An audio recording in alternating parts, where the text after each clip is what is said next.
நான் பெற்ற மகனை எனக்கு கொல்லி வைப்பா என்று காத்துக் கொண்டிருந்தேனடா.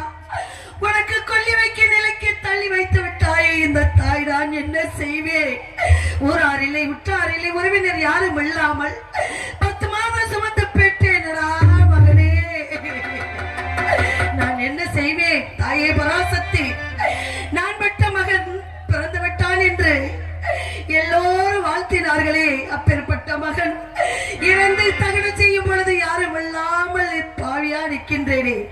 காற்றோடு காற்றாக நான் பெற்ற மகனுக்கு கொல்லி வைக்கும் விஷயத்தை அவர் தந்தையிடத்தில் எப்படியாவது சொல்லிவிடு தாயே பராசக்தி, சொல்லிவிடு. கொல்லி வைக்கவே போரி மகனே,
ஐயா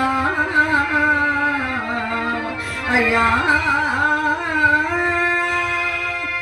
நல்லிருதனிலே தாங்கி நான் இந்த சுடலை நோக்கி கொல்லியே வைக்க வந்தே. கோபத்தை பொறுப்பீரையா ஐயா ஐயா ஐயா ஐயா. நான் கல்லியும் அல்ல, கபடியும் அல்ல, திருடியும் அல்ல, எந்த நோக்கம் இல்லை ஐயா. இறந்த மகனை தகன செய்யவே இந்த இடத்தை நாடி வந்தது ஐயா. கவலுக்கு உண்டை என்று கனவில் அறியலையா, கவலுக்கு உண்டென்பது கனவில் அறியலையா, கவலுக்கு உண்டென்பது கனவில் அறியலையா. பாவினான் என்ன செய்ய, பாவினான் என்ன செய்ய பரதேசியானே ஐயா. கவலுக்கு உண்டென்பது கனவிலும் அறியலையா. கல்லு இல்லை, கபடி இல்லை, யாரடி பொன்னோர் பேர் சொல்லடி.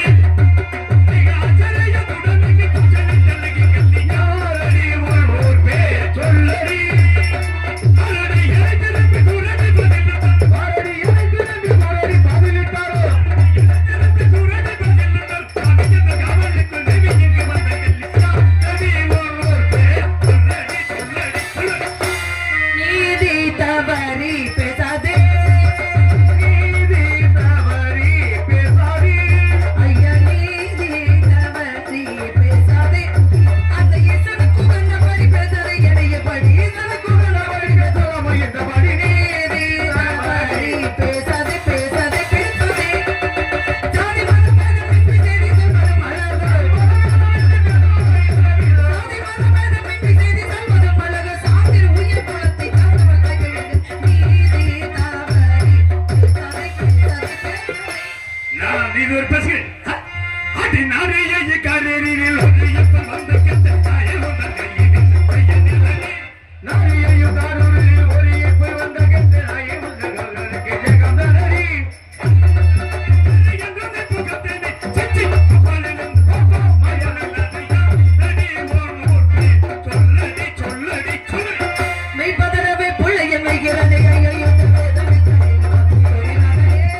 கொடுக்க மக்கள் வருகளை யாரை பார்த்து புலையார்கள் தொற்றினைக்கு அவர் மீது சுருக்கி நெருங்கி வந்து இஷ்டமாய் கொள்ளி நன்மை இத்தனவது மீது இத்தமாய் பேசுகின்றாய் நீர்மூடி சமத்தை தொட்டி ஓட்டமாய் எடுத்துச் சொல்வாய்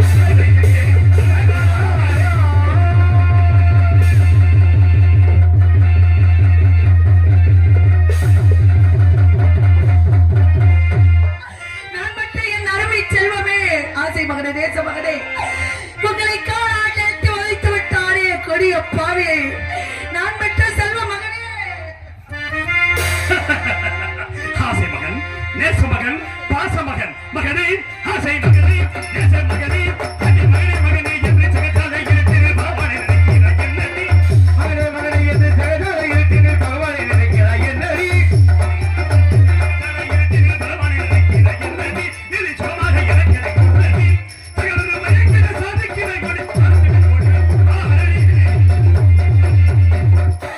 ஏதோ தெரிஞ்சு தெரியாமல் சுடலைக்கு வந்து விட்டு என்ற ஒரே காரணத்துக்கு வாடி என்று போடி என்று வாய்க்கு வந்தபடி எல்லாம் பேசுவது நான் என்ன செய்வேன் என்னுடைய தொட்டி தென்னமாய் பேசுறேன் சின்னமாய் என்னுடைய சின்னமாய் பேசுறேன் சின்னமொழி அடி என்னுடைய தொட்டி தின்னமாய் பேசுறேன் சின்னமொழி கேட்கலாச்சுதே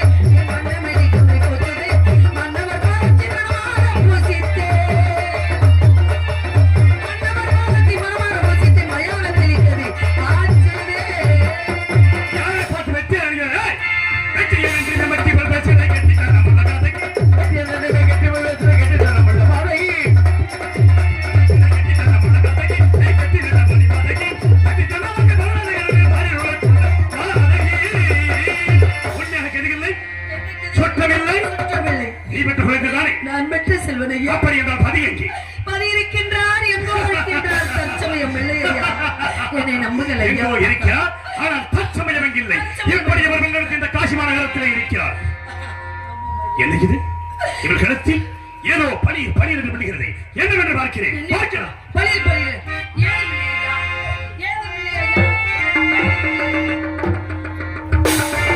அடிப்பார் சண்டாரி இந்த உலகத்தில் எந்த இடத்திற்கு போனாலும் இந்த பொருளை வைத்து எதிர்கொள்வார் எந்த பொருளும் இல்லையா எந்த பொருளும் இல்லையா கருத்திருக்கும் தாயை விட்டு கூறி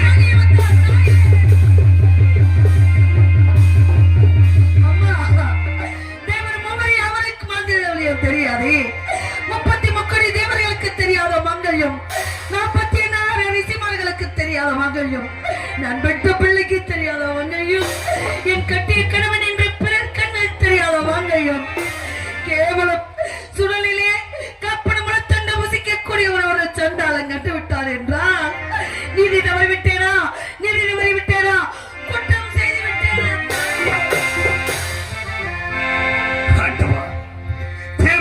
யாவர்களுக்கும் தெரியாத தாலியை கேவலம் இந்த மயானத்திலே காற்பட முகத்தொண்டு வாய்க்கரிசி வாங்கி பிழைக்கின்ற நீச்சல் கண்டான் என்று நெருப்பிலே விழுந்த புலமாக துடைக்கின்றானே இப்பேற்பட்ட தன்மையெல்லாம் எனது பத்தினி தாராவதிக்கிறவா உண்டு அப்படி என்றால் என் மனைவி தாராவதியா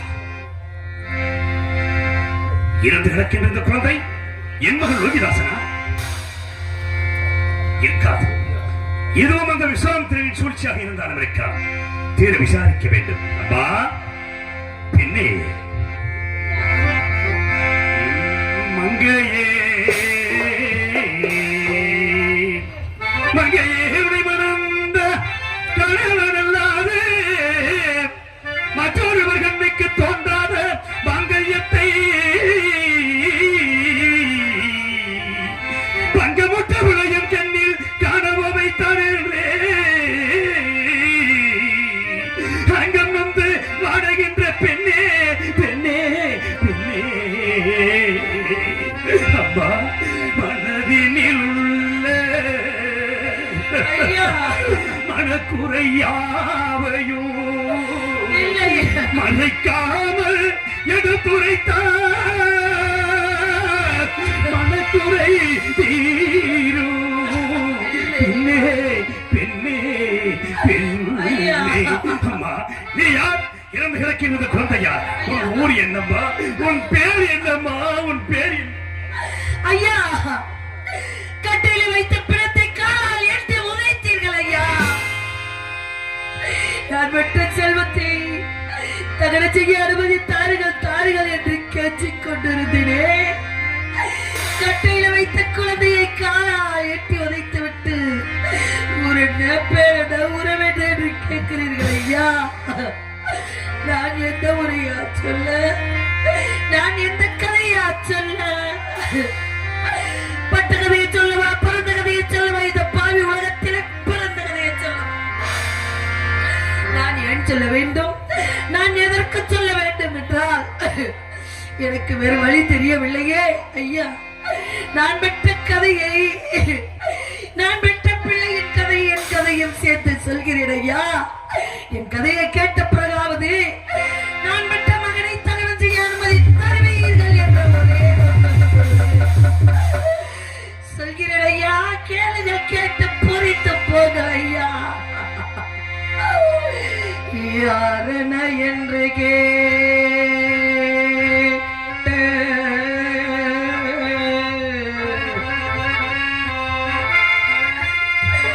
யாரென என்று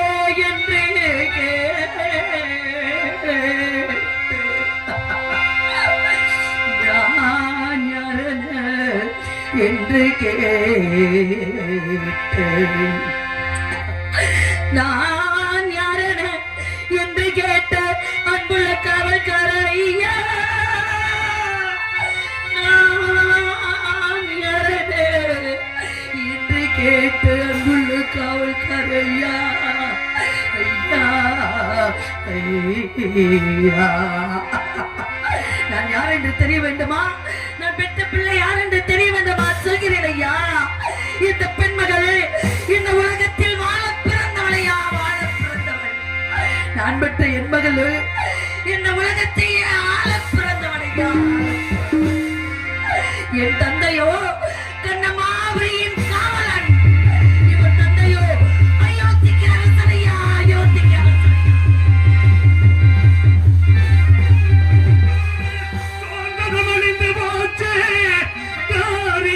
என்னவாச்சோ கௌசிகன் சொல்லிக்குள்ளாச்சோ யோ யோ யோ கோரினா பெற்ற பாலு கோரினா பெற்ற பாலு இந்த குமரையும் ஆண்டிடாமலே காரில் காட்டில் பாம்பு கடித்துமே இறக்கிறான மகனே மகனே மகனே மகனே மகனே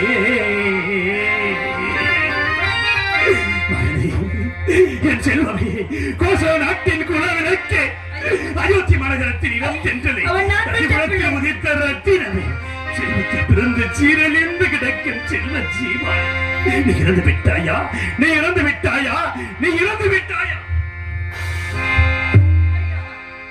நான் பெற்ற மகனை எடுத்து வைத்துக் கொண்டு மகனே மகனே என்று அழுகிறீர்கள் ஐயா. என் பிள்ளையை தொடலாமா? தாங்கள் யாரு, நான் யாரு, என் பிள்ளை யாரு? என் பிள்ளையை கெடுத்து மகனே என்று அழு காரணம் ஐயா. இந்த விரட்டு வேளையிலே தங்கள் முகம் தெரியவில்லை ஐயா. இந்த குரலை நான் எங்கோ கேட்டது போல் இருக்கின்றது. என் இதயமே வெடித்தவிடம் போல் இருக்க சொல்லிவிடுங்கள் ஐயா. தாங்கள் யார் என்று சொல்லிவிடுங்கள். நான் யாரா? நான் யாரா? நீ கேட்கிறாய், என்ன கேட்கிறாய்? என்னைய யார் என்று கேட்கிறாய்? நான் தான் கேட்கின்றேன். யார் என்று எல்லா விதமான துன்பத்தையும் கொடுத்தாய், அத்தனையும் தாங்கிக் கொண்டேனே. கட்டிய மனைவியை கருணை பார்த்து நீ யார், நீ யார் என்று கேட்கிறானே. கட்டிய மனைவி யாருக்கு? யார் மனைவி? எப்படி யாருக்கு யார் மனைவி? கண்ணே, என் கண்மணியே, என் கண்களுக்கு கண்கொள்ளா காட்சியாக தெரிந்த கற்பத்து அரசியே, என் உணவோடும் உயிரோடும் கலந்திருந்த முத்தமியே, இந்த மனித மயானத்தில் ஆட்டம் கொண்டிருக்கும் மாசற்ற மாணிக்கமே, என்னை தெரியவில்லை, என்னை தெரியவில்லை. எல்லாரும் உன்னை சந்தோஷம் நினைப்பார்கள். நான் உன்னை எப்படி அழைப்பேன் தெரியுமா? தாராவதி, தாராவதி, தாராவதி.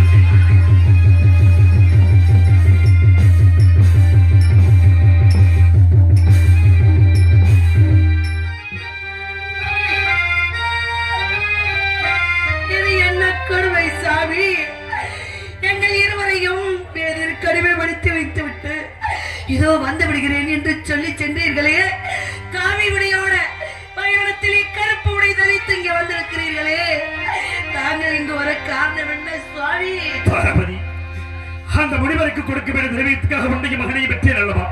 நம்மோடு நட்சத்திரத்தில் வந்தாரே, அவர் 16,000 பொன் தரகு சம்பளத்திற்காக இந்த பாவி வீரவாக என்னும் ஈமக்காவலருக்கு அடிமையாகி இந்த மயானத்தில் வந்த பிணங்களை சுட்டரித்துக் கொண்டிருக்கிறேன் கண்டே. 56 தேசத்தை ஆண்ட சக்கரவர்த்தி மயானம் காப்பதா என்ன கொடுமை சுவாமி! தாங்கள் கரப்பிடித்த முதல் நாள் இதுவரை நான் எதுவுமே கேட்டதில்லை தங்களிடம். இப்பொழுது ஒன்று மட்டும் கேட்கின்றேன். என்ன கேட்க முடியாது? நம் மகன் இறந்து விட்டான். இப்பொழுது இந்த மயானத்தில் வந்து நிற்கின்றேன். ஏது மற்றவளாக, ஊருக்கும் தெரியாமல் பேருக்கும் தெரியாமல் யாருக்கும் தெரியாமல் காப்பணம் முளத்துண்டு வாங்காமல் நம் மகனை தகனம்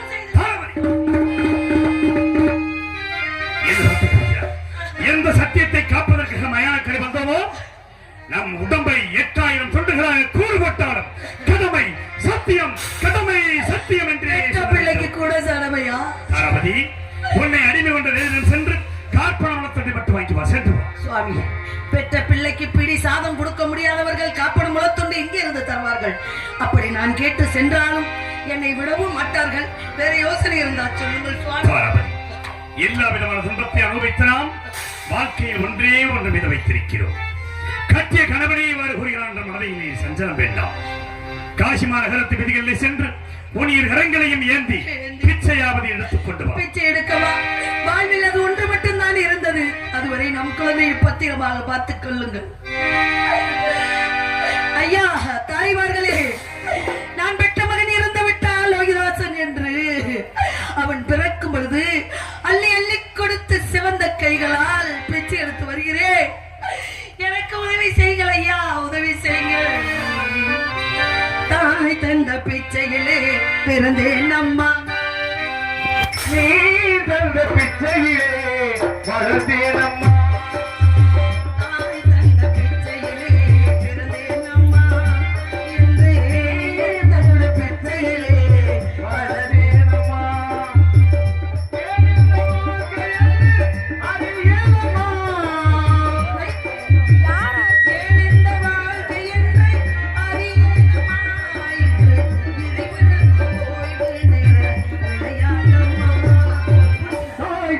பிச்சையிலே பிறந்த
காசிக்கு சென்று வந்த புண்ணியம் கிடைக்கும்.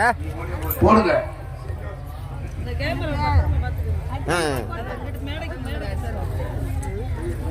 வாங்க இப்படிங்க.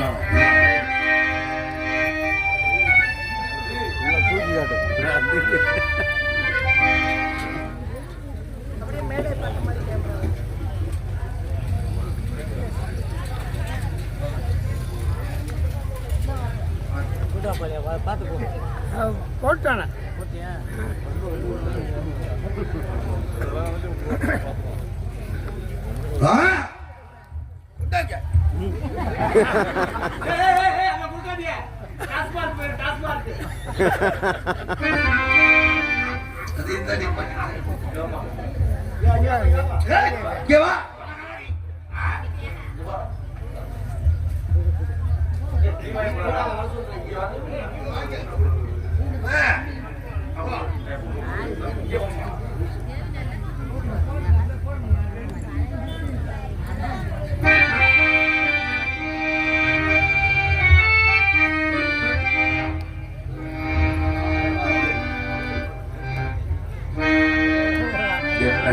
தைரியம் உனக்கு?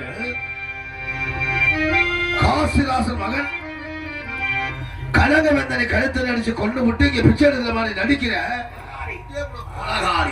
நீ பேசிட்டு எனக்கு நேரம் ஆச்சு. இவ்வளவு அவசரமா போற கடை இப்ப கிடையாது. ஏன் கடையா?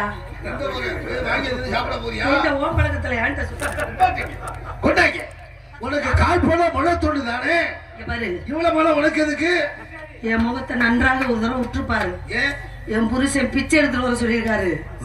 இதை நான் கொண்டு விட்டு போகல, புருஷன் சொல்றதுக்கு கட்டுப்படாத பொம்பளை ஆகிருவேன். புருஷன் பிச்சை யாராவது இந்த காசை கேட்டாங்க ஒரே சொருகு கட்டி எப்படிங்க கொலையும் செய்வியா? அதெல்லாம் பத்தினி செய்வா. கொலை அப்ப நீ ஏற்கனவே கொலை பண்ணிருக்கிறது உண்மை. பண்ண முடியாது. காசிராச மகன் கனகவேந்தனை கழுத்தில் அடிச்சு முடியாது. நீ என்ன தண்டனை உன் நாட்டுல தர்றிய? உனக்கு கால் போல முளை தோண்டு தானே? ஏன் இவ்வளவு பணம்? யாரு மயான காவல்?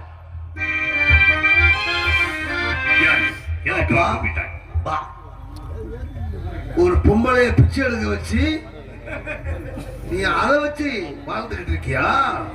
யாரு அப்படின்னு அந்த பொம்பளை சொல்றாங்க.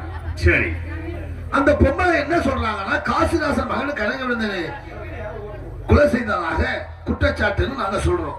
சரி, ஆனா அந்த அம்மா கொலை செய்யவில்லை, என் மகனை தகவல் செய்வதற்காக போறேன்னு சொல்லி சரி இப்படி ஒரு பிச்சை எடுத்து எப்படி இருந்தாலும் ஒரு 10,000 ரூபாய் தேர்த்திட்டாங்க. சரி, இதை நான் கேட்டா கொடுக்க மாட்டேங்கிறேன். பணத்தை என்கிட்ட வாங்கி கொடுக்குறேன். சரி, இந்த பெண்ணை வெட்டுறேன். நீ சொன்னதற்காகவா? அப்ப நான் சொன்னா கேட்க என் எஜமான் சொன்னாலும் கேட்பேன். இந்த பாருங்க, இந்த வச்சிராயுதத்தில் எஜமானுடைய முத்திரை கையெழுத்து. கொடுமாறை பிடிக்கோளை பொழுது விடுவதற்குள் வெட்ட வேண்டும். இப்படிக்கு உன் எஜமான் வீரவான் யாராக இருக்கிறார்? பச்சிலம் குழந்தையை கொள்ளுவதற்கு அப்பேற்பட்ட குடியில் படைத்தவன் யார்? சுவாமி, பாராவும் வீதி வழியே பிச்சை எடுத்துக் கொண்டு இருந்தேன். ஒரு குழந்தை அழுது கிடந்தது, இறந்து கிடந்தது. யார் பெற்ற பிள்ளையோ இறந்து கிடக்கின்றதை பெற்றவள் எப்படி துடிப்பாளோ என்று ஒரு தாய் உள்ளத்தோட குழந்தை எடுத்து அழுததை வைத்திருந்தேன் மடியிலே. அந்த குழந்தையை நான் கொன்றேன், குற்றவாளி கொலைகாரி என்று கொண்டு வந்து நிறுத்தி விட்டார்கள். நான் குற்றவாளியா கொலைகாரியா? சொல்லுங்கள் சுவாமி, சொல்லுங்கள். நீ கொலை செய்யவில்லை என்பதற்கு நன்றாக தெரியும். விதினும் என் வாழ்க்கையில் எப்படி விளையாடுகிறது பார்த்தாயா? உன்னை நான் எப்படி வெற்றிவேன் கண்ணே? அடி வண்ண கிளியே, இங்கு தன்னந்தனியே என்னை விட்டு விட்டு போக சம்மதமோ? அடி வண்ண கிளியே, இங்கு தன்னந்தனியே என்னை விட்டு விட்டு போக சம்மதமோ? விட்டு விட்டு போக சம்மதமோ?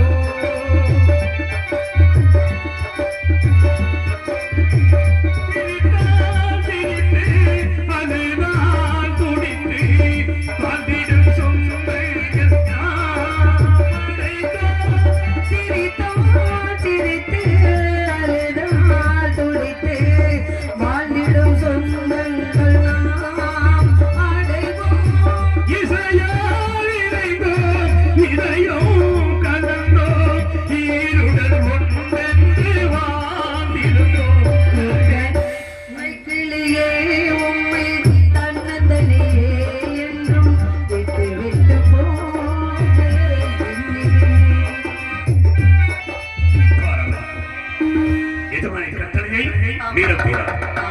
விட்டாயால் சென்று அமர். ஆகட்டும்.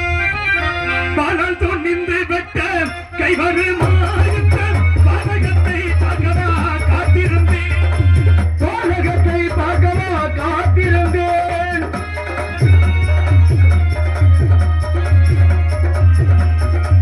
அதிபகருவடி தன்னடியே எங்கள் அநியாய பிராணனடி என்னரசே. பாலில் பாலில் என்னோடு வந்த தேவியை வெட்டுகிறேன்.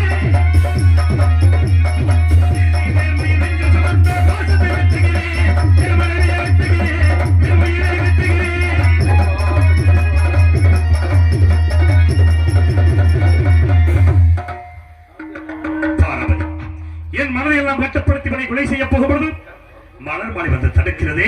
சாவதற்கு அஞ்சி விட்டாயா? சாவதற்கு அஞ்சவில்லை சுவாமி.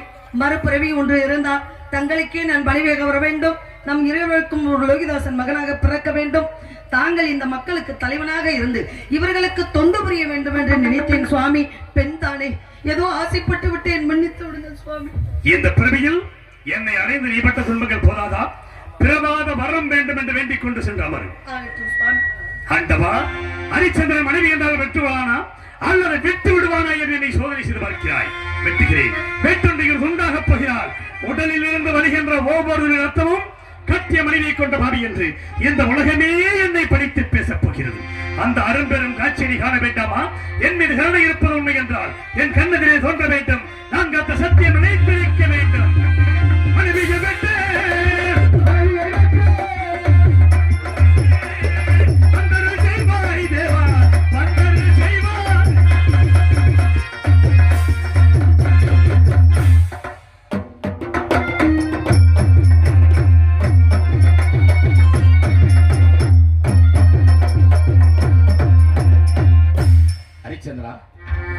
சத்தியத்திற்காக வாழ்நாளில் கட்டிய மனைவி கூட வெட்டுவதற்கு தெரிந்து விட்டதா உன் மனம்?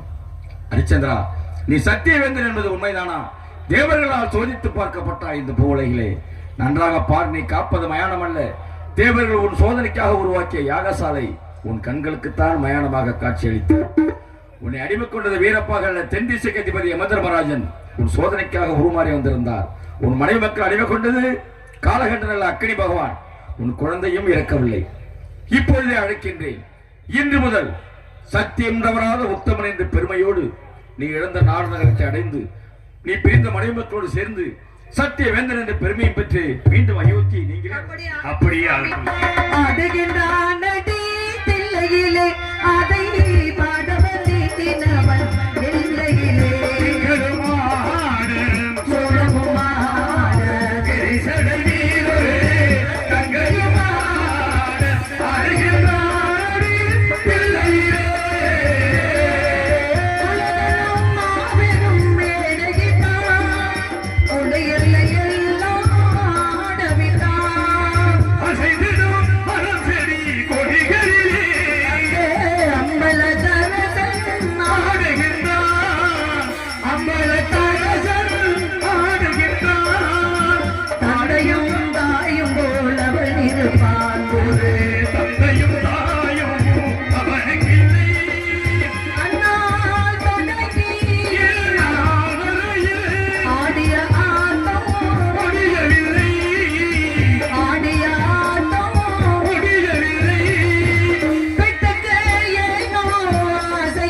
இப்பொழுது நமது ஊரை சேர்ந்த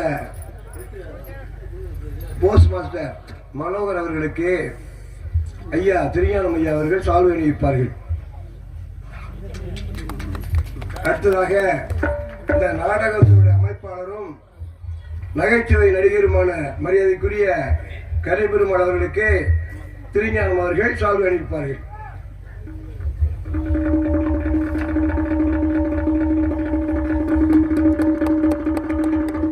அடுத்ததாக நமது கிராமத்தின் சார்பாகவும் நாட்டாண்மை சார்பாகவும் மரியாதைக்குரிய திருஞானம் ஐயா அவர்களுக்கு சால்வை அணிவிப்பார்கள்.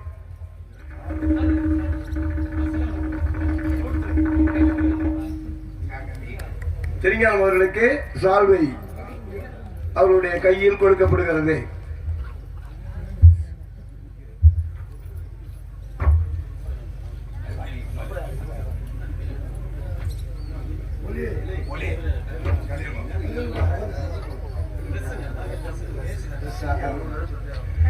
நடிகர் கனிபெருமாள் அவர்களுக்கு டிரஸ், அவருக்கு வேண்டிய டிரஸ் கொடுக்கப்படுகிறது.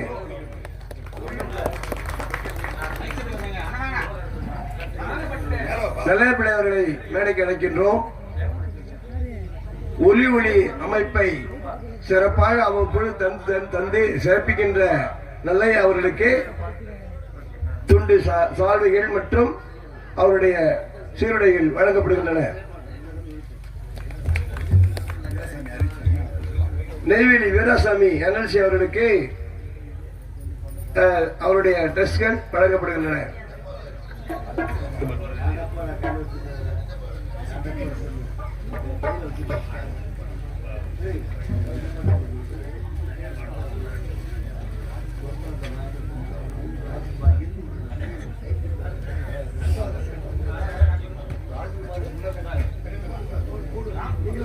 ராம்குமார் சுதாகர் இருவருக்கும் புஷ்ப அலங்காரம் செய்தவைக்காக, சாமிக்கு புஷ்ப அலங்காரம் செய்தவைக்காக அவர்களுக்கு சால்வை அணிவிக்கப்படுகிறது. அதாவது கண்ணையனுடைய குமாரர்கள் இருவரும்.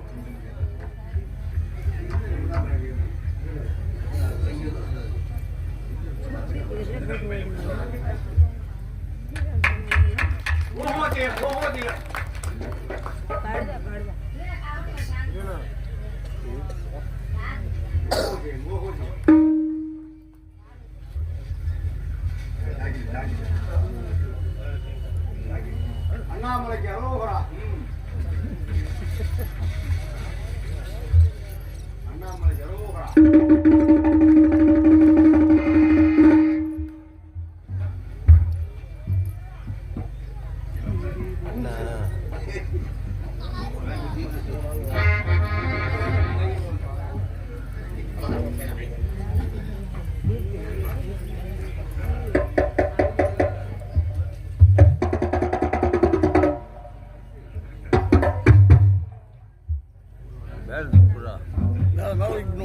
கையே வலிக்குது.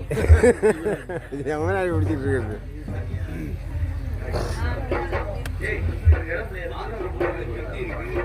பிடிச்சிக்கணுமா?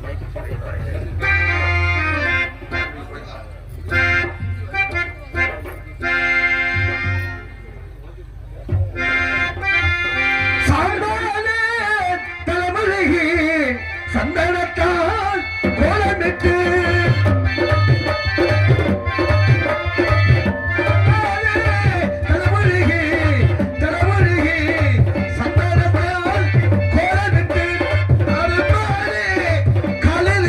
ஐயா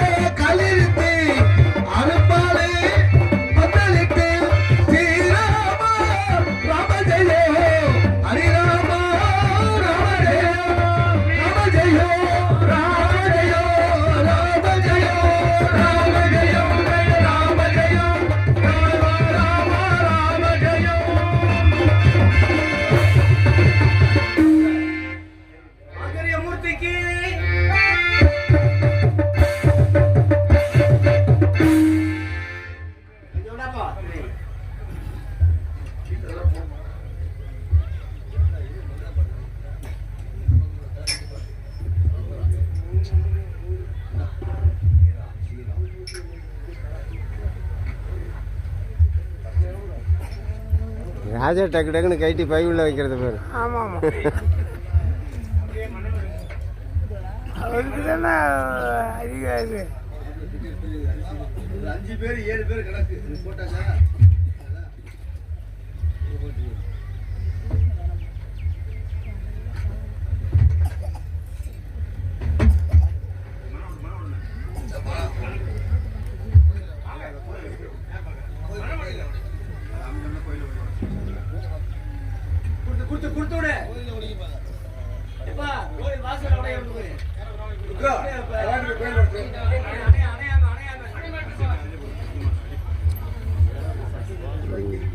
இனிமேல் கீழே இருக்கட்டும்.